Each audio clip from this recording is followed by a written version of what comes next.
Assalamualaikum warahmatullahi wabarakatuh. Saya Ika Dahana, absen 20, akan menjelaskan bab 7 sampai 14. Yang pertama adalah bab 7, akal dan wahyu. Akal adalah daya pikir yang ada dalam diri manusia, berusaha keras untuk sampai kepada diri Tuhan. Dan wahyu adalah pengkabaran dari alam metafisika turun pada manusia tentang Tuhan dari kewajiban dan manusia terhadap Tuhan. Tuhan berdiri di puncak alam wujud manusia, di kakinya berusaha dengan akalnya untuk sampai kepada Tuhan. Menurut pandangan kaum Mu'tazilah, mereka lebih mengedepankan akal atau rasionalis. Jika ada wahyu yang tak sesuai akal, maka dari wahyu tidak sampai akal, maka wahyu tidak diterima. Yang kedua, menurut golongan Asy'ariyah, akal dan wahyu ada bagiannya masing-masing. Kewajiban akal adalah mengetahui Tuhan, sedangkan wahyu adalah menentukan baik dan buruk. Pendapat Al-Ghazali mengenai wujud Tuhan adalah wujud Tuhan yang diketahui melalui pemikiran tentang alam yang bersifat dijadikan objek pengetahuan dibagi tiga. Yang pertama yang dapat diketahui akal saja, yang kedua dengan wahyu saja, yang ketiga dengan akal dan wahyu. Lalu menurut golongan Maturidiyah, akal dapat mengetahui baik dan buruk. Untuk golongan Bukhara, akal tidak dapat mengetahui kewajiban dan hanya mengetahui sebab-sebab yang menjadikan kewajiban wajib. Yang kedua, menurut golongan Samarkan, akal tidak mengetahui kewajiban berbuat baik dan kewajiban menjauhi kejahatan.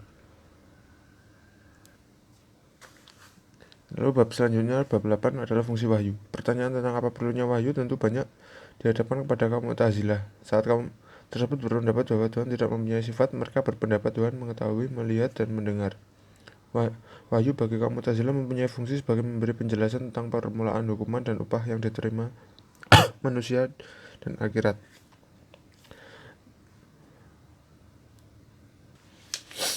Bagi kaum Asy'ariyah, akal dapat mengetahui hanya Tuhan saja. Wahyu mempunyai kedudukan penting. Pendapat aliran ini, wahyu mempunyai fungsi banyak sekali. Jika wahyu tidak ada, manusia akan berbuat apa saja yang dikehendakinya dan sebagai akibatnya manusia akan berada di dalam kekacauan. Lalu menurut aliran Maturidiyah, wahyu sebagai cabang Samarkan mempunyai fungsi lebih kurang daripada wahyu dalam paham Bukhara. Dalam aliran Asy'ariyah, wahyu mempunyai kedudukan terpenting. Bagi kaum Mu'tazilah mempunyai fungsi terkecil.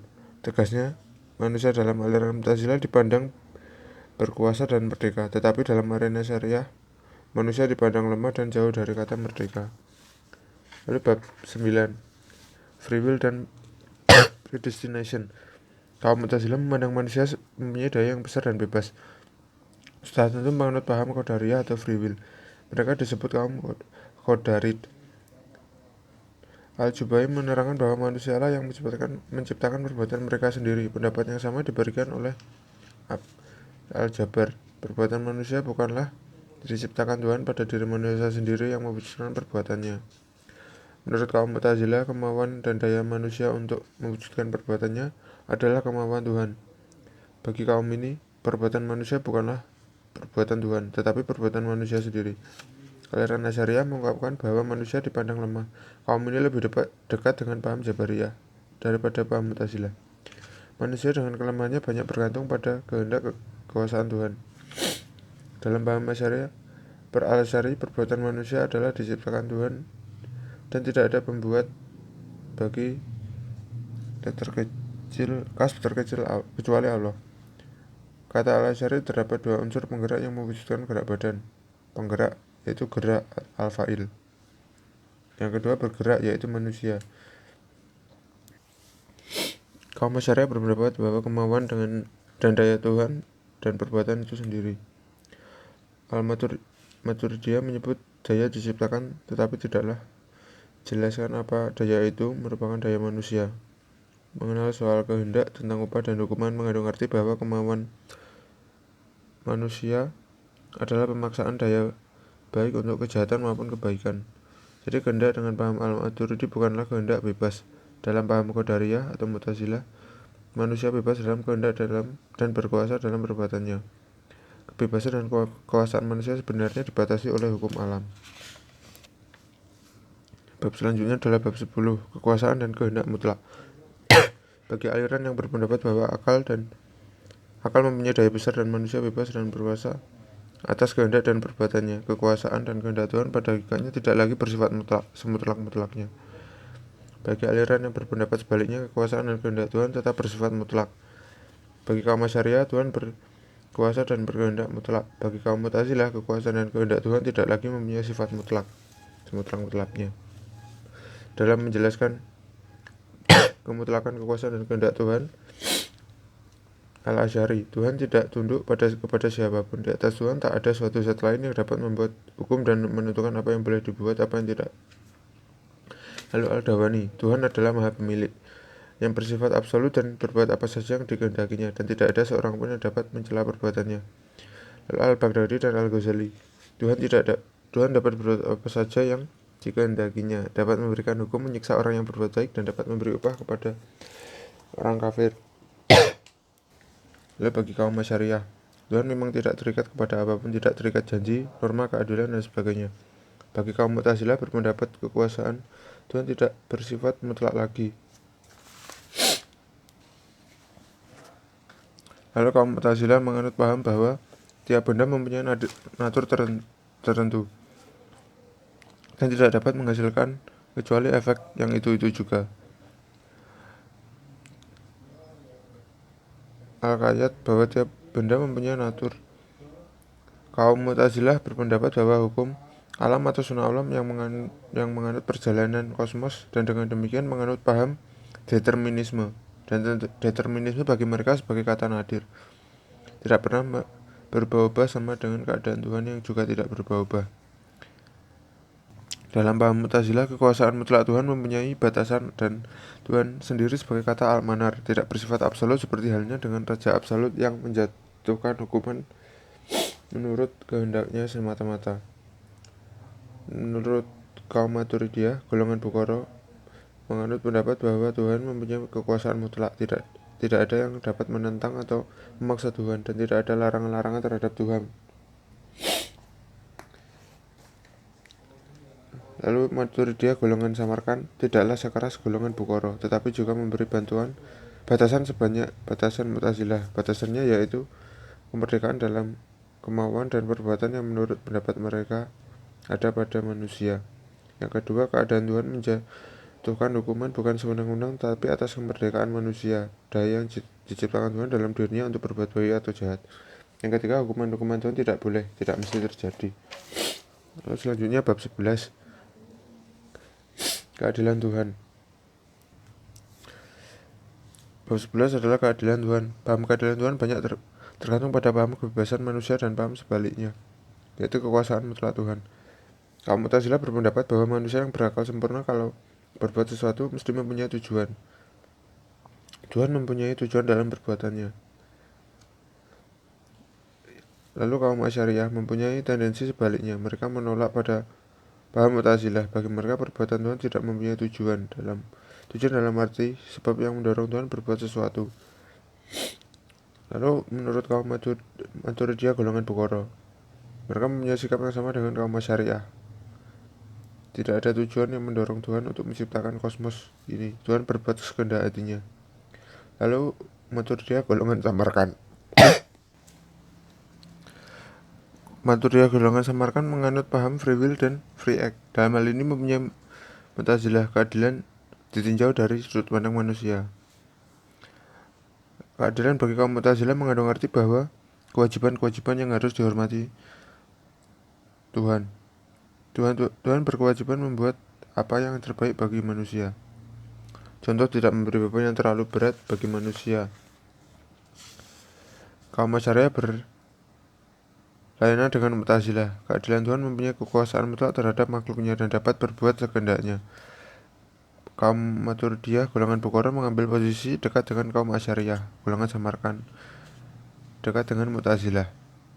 Karena dalam kaum Asy'ariyah perbuatan manusia pada hakikatnya adalah perbuatan Tuhan, maka Tuhan bersifat tidak adil, bahkan zalim. Bagi kaum Mu'tazilah, manusia dihukum atas perbuatan yang dikehendakinya dan yang dilakukan bukan paksaan, tetapi dengan kebebasan yang diberikan Tuhan. Lalu kaum Maturidiyah golongan Bukhara paham masyiyah dan rid, berbuat buruk atas kehendak Tuhan, tetapi perbuatan itu tidak diridhoi Tuhan karena menentang ridho Tuhan. tidaklah dapat dikatakan bahwa Tuhan bersifat tidak adil kalau ia memberi hukuman kepada seseorang yang berbuat jahat. Selanjutnya adalah bab 12, perbuatan-perbuatan Tuhan, kewajiban-kewajiban Tuhan terhadap manusia. Paham ini timbul sebagai akibat dari konsep kaum Mu'tazilah tentang keadilan Tuhan. Menurut kaum Asy'ariyah, paham Tuhan mempunyai kewajiban tidak dapat diterima. Tuhan dapat berbuat sekehendak hatinya terhadap makhluk, mengandung arti bahwa Tuhan tidak mempunyai kewajiban apa-apa. Menurut kaum Maturidiyah golongan Bukhara, sepaham dengan kaum Asy'ariyah, tidak ada kewajiban bagi Tuhan. Lalu untuk golongan Samarkand memberi batasan pada kekuasaan dan kehendak mutlak Tuhan. Dengan demikian dapat menerima paham ini. Lalu yang kedua adalah berbuat baik dan terbaik. Termin ini dalam teologi Islam terkenal sebagai term Mu'tazilah, kewajiban Tuhan berbuat baik, bahkan yang terbaik bagi manusia. Kaum Asy'ariyah, paham ini tidak dapat diterima karena bertentangan dengan paham kekuasaan dan kehendak mutlak Tuhan. Lalu kaum Maturidiyah dengan kedua golongannya juga tidak sepaham dengan kaum Mu'tazilah. Yang ketiga adalah beban di luar kemampuan manusia. Kaum Mu'tazilah tidak dapat menerima paham bahwa Tuhan dapat memberikan kepada manusia beban yang tidak dapat dipikul. Yang kedua, golongan Asy'ariyah, kaum Asy'ariyah berpendapat bahwa Tuhan tidak mempunyai kewajiban apa-apa. Lalu menurut Maturidiyah golongan Bukhara, mereka menerima paham ini karena daya Tuhan tak terbatas yang memwujudkan perbuatan manusia. Golongan Samarkand mengambil posisi yang dekat dengan Mu'tazilah, bahwa manusia Allah sebenarnya yang mewujudkan perbuatannya, bahkan bukan Tuhan. Lalu yang keempat adalah pengiman Rasul-Rasul. Kaum Mu'tazilah dengan kepercayaan mereka bahwa dapat mengetahui hal-hal tentang alam gaib. Pengiman Rasul-Rasul sebenarnya tidak begitu penting. Lalu menurut kaum Asy'ariyah, mereka banyak bergantung pada wahyu untuk mengetahui Tuhan dan alam gaib, bahkan juga untuk mengetahui hal-hal yang bersangkutan dengan hidup keduniaan manusia. Lalu Maturidiyah golongan Bukhara, pengiman Rasul, menurut mereka tak bersifat wajib dan hanya bersifat mungkin. Untuk golongan Samarkand sepaham dengan kaum Mu'tazilah, Tuhan tidak mempunyai kewajiban terhadap manusia. Yang terakhir adalah janji dan ancaman. Kaum Mu'tazilah berpendapat paham ini adalah salah satu dari 5 dasar kepercayaan kaum ini. Menepati janji dan menjalankan ancaman adalah wajib bagi Tuhan. Untuk kaum Asy'ariyah, Tuhan tak mempunyai kewajiban menepati janji dan menjalankan ancaman yang tersebut dalam Al-Quran dan Hadis. Menurut golongan Bukhara, Maturidiyah golongan Bukhara dijelaskan oleh Bazawi, Tuhan wajib menepati janji untuk memberi upah pada yang berbuat baik. Paham ini mempunyai kewajiban terhadap manusia. Lalu golongan Samarkand mempunyai pendapat yang sama dengan Mu'tazilah. Upah dan hukuman tidak mesti terjadi kelak. Bab 13 selanjutnya adalah sifat-sifat Tuhan. Sifat Tuhan pada umumnya. Mu'tazilah berpendapat Tuhan tidak mempunyai sifat, dijelaskan oleh Abu Zail. Tuhan mengetahui dengan esensinya. Untuk Asy'ariyah, mereka mengatakan dengan tegas bahwa Tuhan mempunyai sifat. Yang ketiga, Maturidiyah golongan Bukhara berpendapat bahwa Tuhan mempunyai sifat-sifat tapi sifat sendiri tidaklah kekal. Yang terakhir, golongan Samarkand bahwa sifat bukanlah Tuhan, tetapi pula tidak lain dari Tuhan. Yang kedua, antropomorfisme. Karena Tuhan bersifat imateri, tidaklah dapat dikatakan bahwa Tuhan mempunyai sifat-sifat jasmani.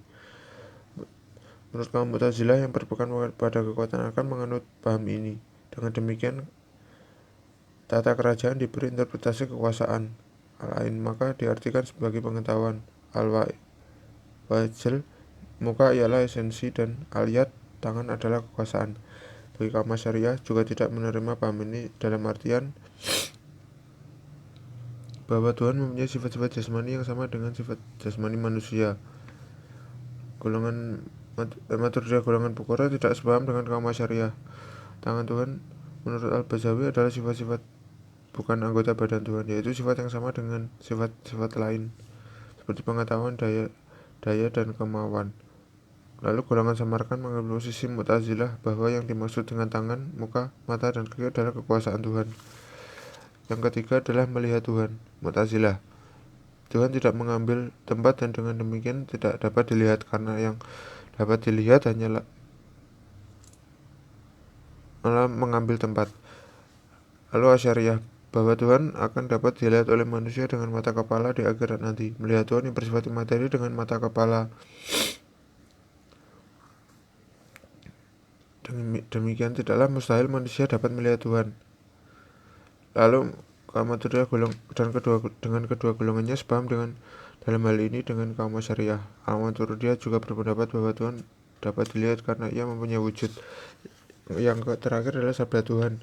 Mu'tazilah menyelesaikan persoalan ini dengan mengatakan bahwa sabda bukanlah sifat tetapi perbuatan Tuhan. Lalu kaum Asy'ariyah berpegang keras bahwa sifat sebagai sifat Tuhan mestilah kekal. Kaum Maturidiyah dengan kedua golongannya sependapat dengan Asy'ariyah bahwa sabda Tuhan atau Al-Quran adalah kekal. Bab terakhir adalah konsep iman.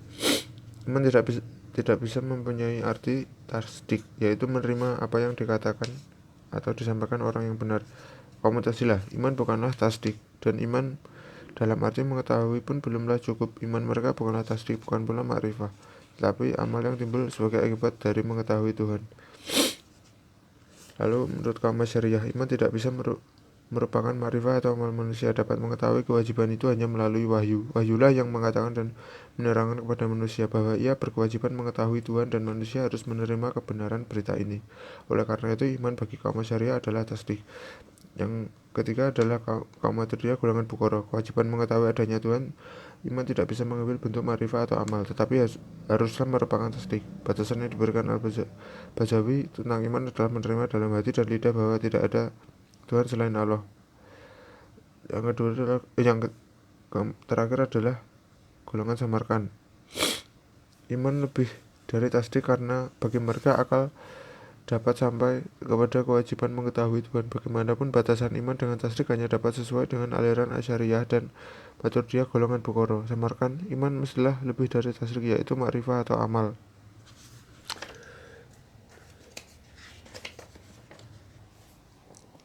Terima kasih, sekian penjelasan dari saya. Wassalamualaikum warahmatullahi wabarakatuh.